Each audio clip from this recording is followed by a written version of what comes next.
Hello, Shadwell here, ready to talk about the next film in my collection, Escape Room Tournament of Champions from 2021. It's directed by Adam Robitel and stars Taylor Russell and Logan Miller. And it should be pointed out that the Blu-ray has both the theatrical version and an extended version on the same disc, and even though I never caught it initially in theaters, I cut out the renting middleman and just purchased the film right out. This led to an interesting turn of events because even though it's called an extended version of the film, it's really just a new film, as the opening and closing scenes have been both replaced with lengthy replacements that reveal the puzzle maker. Now, not knowing this, I figured when I first watched the film I would watch the extended version because it would be a more full vision of what the filmmakers intended, as extended versions are usually the theatrical cut with deleted scenes added back in, but like I said, this feels like a completely different movie from the theatrical cut, which I had never seen before just now before I wrote this review.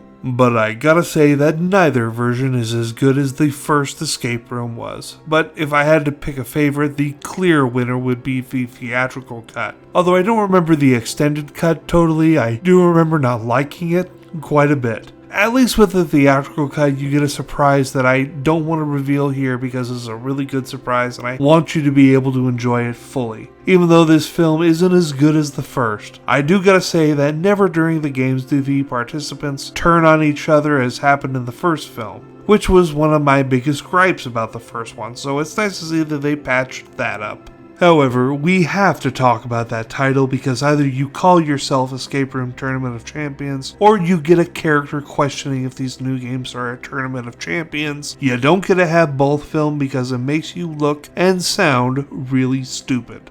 And especially putting it in your trailer makes you look like a fucking joke. But the first film made an assload of cash, so they were hoping lightning would strike twice, and, well, it didn't. Both commercially and critically, this sequel was a bust, and it holds the same with me, I'm afraid. However, I will admit that the longer I sit with the ending of the theatrical version, the more I like the theatrical version because it is a bit clever, and that just becomes more and more clever as I think about it. Good timing too, because I was about to rate this film and now I'm going to give it a B-, but only the theatrical version. The extended version we get a much lower grade. Tomorrow we start with my Essential Fellini 1950 to 1987 box set with its first film, Variety Lights. See y'all then.